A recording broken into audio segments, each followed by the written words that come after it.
Hi guys, welcome to the 𝗩𝗱𝗀𝗁 podcast. My name is 𝗩𝗰𝗰𝗵. Today we will be talking about healthcare access and wellness in a first world environment. We'll dive into everything about, from the introduction to healthcare access. We'll define the healthcare system in a first world country and third world country. You guys know I'm Nigerian and I live in the United States. Unlike my country, to have access to healthcare, it's like pay as you go. You walk into an hospital or a clinic and you pay them for their service and they treat you. In first world countries, it is different. You have health insurance. You pay for the health insurance. So if you have any problems, you go to the clinic, you go to the hospital, emergency center, and you show them your insurance card. But we'll get there, I will explain what it means. So let's talk about the importance of healthcare access for immigrants. And it might be very, very hard for most immigrants to understand how this works, especially when you are fresh in a new country, a first world country. You might think that you can pay as you go, but these things are very expensive. That's the reason why these first world countries, they have health insurance. So I would suggest when you first get in and your paperwork are still intact, or let's say you come in with a visa and those things. If you come in with a visa, it might be hard for you to get health insurance because they believe you are here for holiday or just part-time stay. But like let's say you get your employment authorization or let's say you get your green card first. I would suggest one of the first things you get is health insurance, though, because you never can tell, because it's possible for you to fall sick based on change of weather and change of environment, and it can be very, very expensive. You get me? So it can be very, very expensive. Even with the health insurance, though, you still pay like $150 per month or $200 per month or more. So if you can afford that, let's say you have a job, make sure you get a job that can fund or provide healthcare insurance that is going to help you and protect you. So the other thing we should talk about is navigating the healthcare systems right here. There are different levels to this. Health insurance might be your tooth, your dental insurance, mental health, which is you have a psychologist that you talk to, and what else? Your organ checkup. There are so many levels to this. So it makes a lot of sense to just have an health insurance that covers everything from Delta, to your mental health, to your physical health. So, and that's the healthcare provider. I don't know the names of all healthcare providers, so I'm pretty sure you can find that on Google, and the insurance services. So just use that. So the step-by-step to register for, this insurance, these healthcare systems and have access to. Let's say you live in Minnesota. I live in Minnesota. I live in Minneapolis, downtown Minneapolis.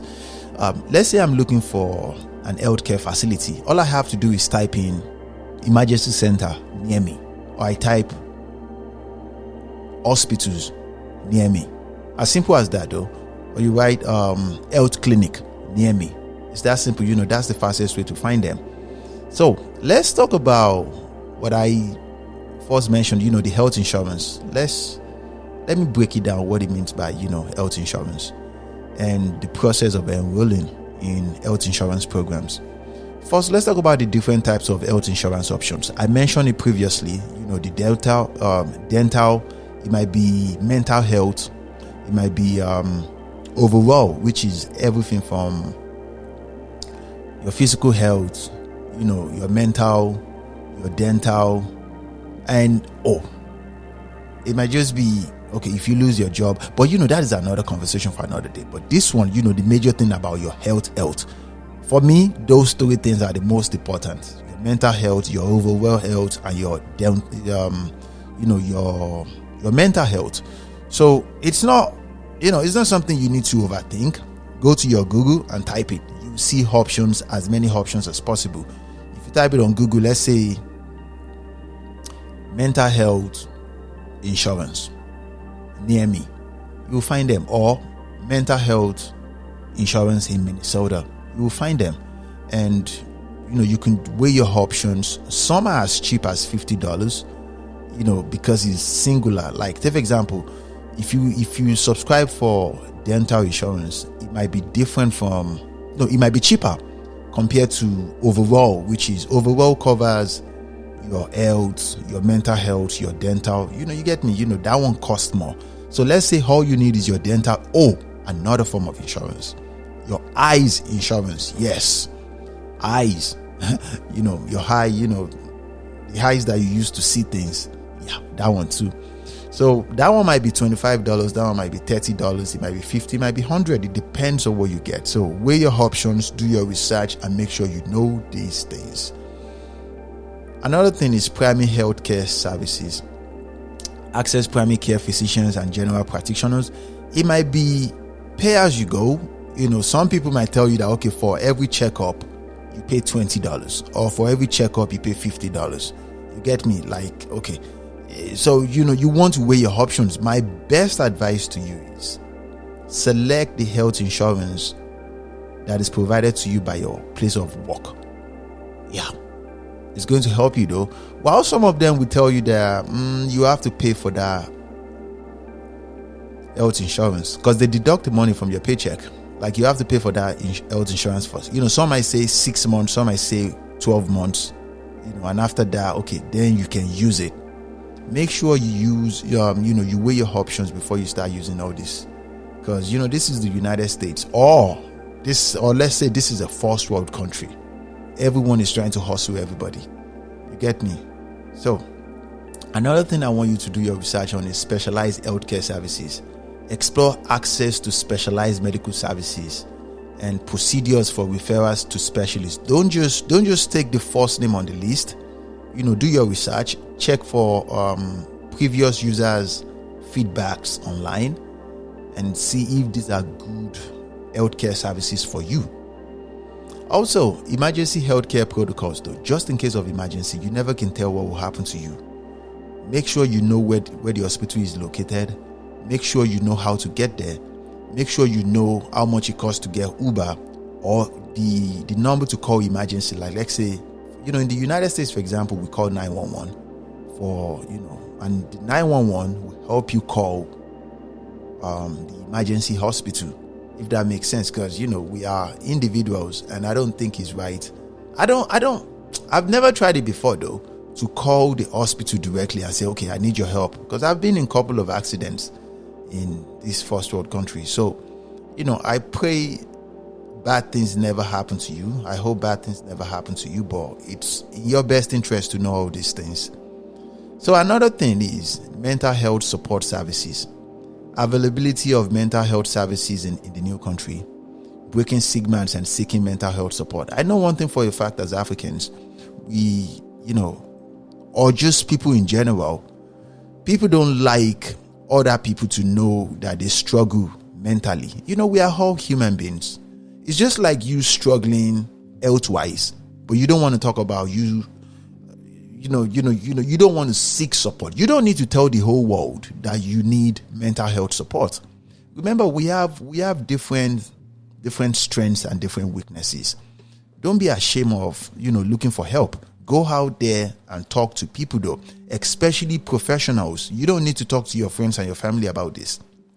Use your phone, call emergency centers, ask them for, like, hey, excuse me, I'm suffering from so. Where's the nearest place I can get help? Like, as simple as that though. Very, very simple. And this is one of the benefits of a first world country. Help is everywhere. And if you don't have enough money to take care of these things, I promise you though, there are departments, there are organizations that will assist you, especially when it's related to your mental health. Your brain is everything. Your brain is everything though. So, especially if you're a woman, the next thing I'll talk about is women's health and reproductive care. If you're a woman in a first world country, you are gold. You are gold. You can't suffer nothing. All you just have to do is call the right people. Go to Google, and type in women's health and reproductive care. They'll give you access to women's health services and reproductive care, family care options and resources. Even if you don't have money to pay, the fact that you are a woman, come on now. Everything is designed to make your life easy. Take advantage of it, okay? Take advantage of it. So, another thing I want to talk about is pediatric healthcare. It's the healthcare option for children. And immunization, it's the common thing though. But if you come from another country, I don't think you would know this. So when you get to the to that first world country, one of the first things you need to look out for is health. Health though. You don't have to pay for these things if you don't have the money. All you have to do is walk there and tell them you need the help. They will charge you and you can pay them instrumentally. Instrumental is you have to pay them, bit by bit. They might charge you extra though, like let's say another 5%, but it is what it is though. So let's talk about dental and vision care. Availability of dental and vision care services. It is everywhere. All you have to do is type it, dental and vision care near me. As simple as that. You will find the availability of dental and vision care services near you. First, you need to know the importance of regular dental and vision checkup. Your eyes is very, very important. Your tooth is very, very important. Would you believe something? If you have a tooth decay or, a problem with one of your teeth, it's going to affect your brain. Would you believe this? So, and all these things are pretty affordable in a first world country. You just have to, if you're coming from a third world country or a fourth, fifth world country, all this, you probably think you don't need all these things, but you do though, especially if you have a job. Learn to invest in yourself and take care of yourself. You get me? Take care of yourself though. Another thing we should talk about is wellness programs and health promotion. Participate in wellness programs and health promotion activities. Incorporate a healthy lifestyle for overall well-being. Invest in a personal development for yourself and your family, your loved ones. You see, health is wealth. Health is wealth though. If you're coming from a third world country, you can roughen it. You can overlook all these things. But being healthy is not just looking healthy. You get me? It's also about feeling healthy. You have to invest in these things though. Let's say you make $100. At least every month, try and invest $10 into your health. That is 10%. It's going to serve you for a long time, so you won't break down. Because I see a lot of people overwork themselves. They work. Imagine people working 2 jobs, working 3 jobs because they calculate the paychecks. They are trying to build houses back home. They're trying to take care of their family because now they are in a first world country. My good people, you better take care of yourself first though. People will live their life, if anything, heal before you. So, another thing we should talk about is language access in healthcare. If you don't speak the country's language, like let's say you're in France or let's say you're in the United States, you don't speak English, you don't speak French, I would advise you ask for language translator. You get me? So, try and utilize language services for effective communication. It is in your best interest though. So that way, when you call them on the phone, the first thing you should say is English.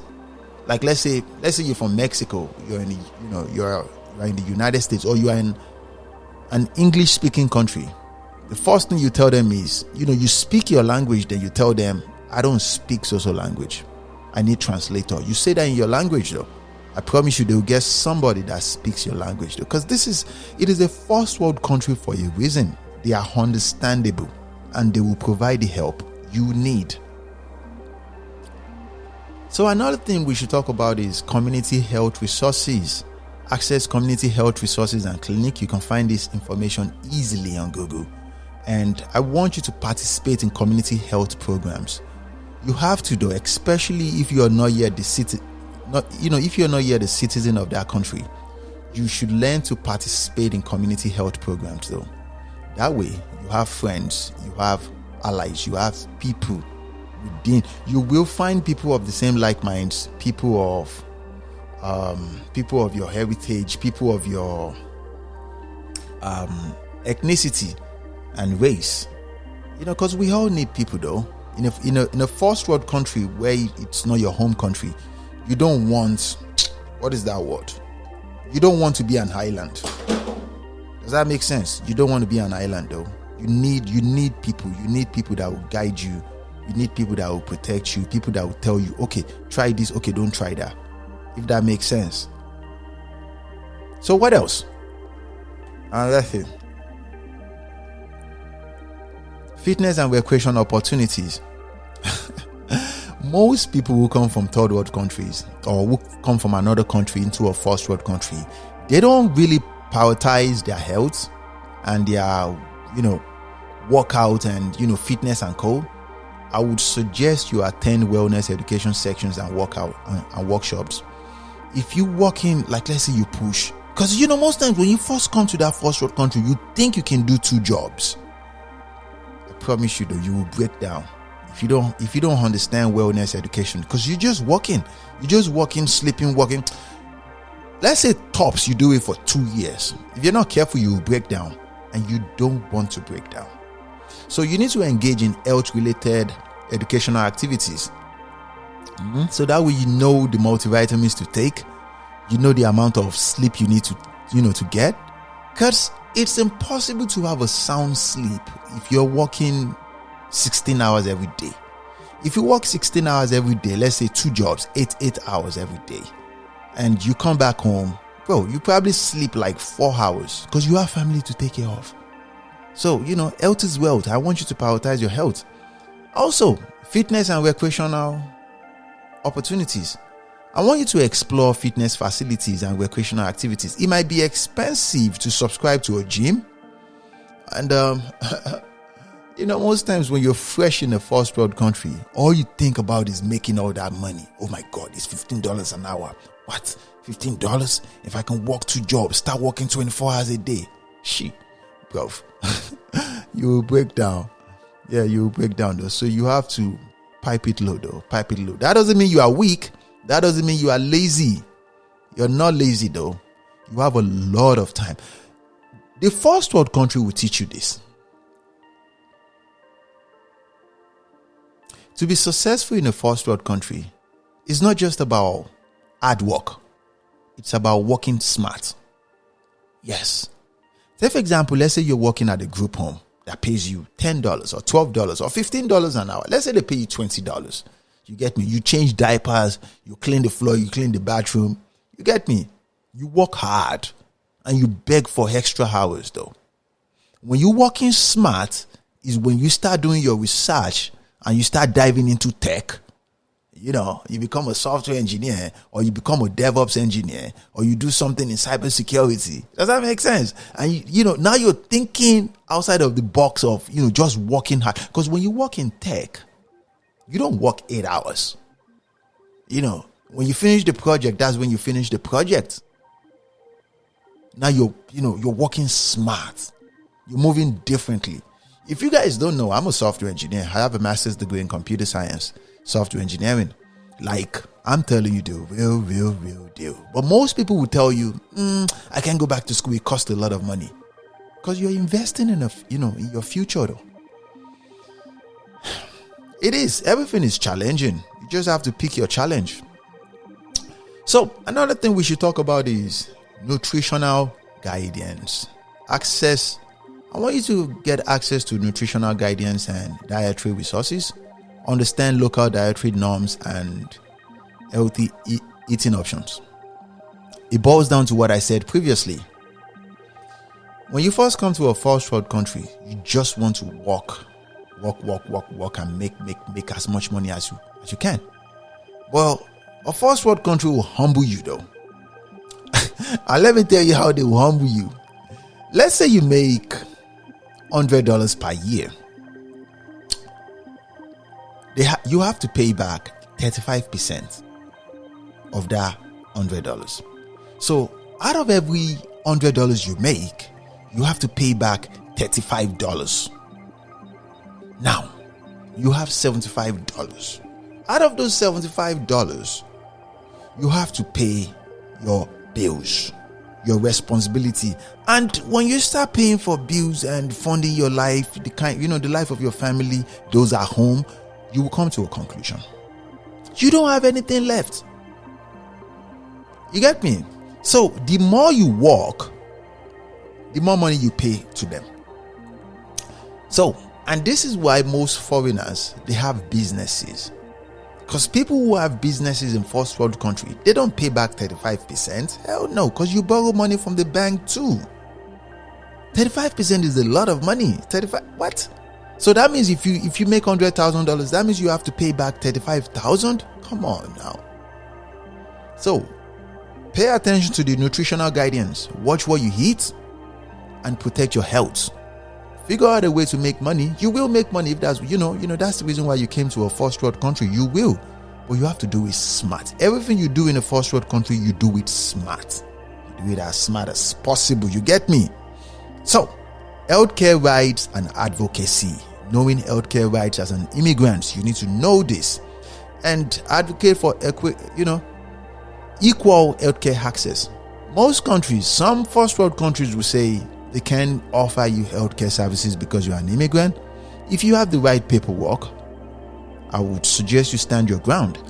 If you don't have the right paperwork, let's say you are out of status, don't go there. Don't even argue with them though. Don't put yourself in trouble. Lay low completely though. And this is where you reach out to your family and friends back at home. Tell them to tell you medications you can buy at their local stores to get better. But still, you still have to take care of your health. But don't argue with their citizens. Don't argue with their police officers. Don't argue with their nurses, their doctors, if you're out of status. Does that make sense? Respect yourself and lay low. So, telehealth and digital health services. These are e-platforms. These are platforms that, okay, let's say you have your right paperwork and you subscribe to a dental insurance, or let's say you have an hospital or a personal doctor that you use. So you need to explore these, e-platforms for remote healthcare access. So that way you have a monitor of you have an history of every event, every interaction with every doctor, every nurse. You have access to those portals, just for reference though. So to round this up, my good friends, reflection on personal health journey. I want you to reflect on the healthcare experiences and adjustments and encourage proactive healthcare management for a thriving and healthy life. You see, health is wealth.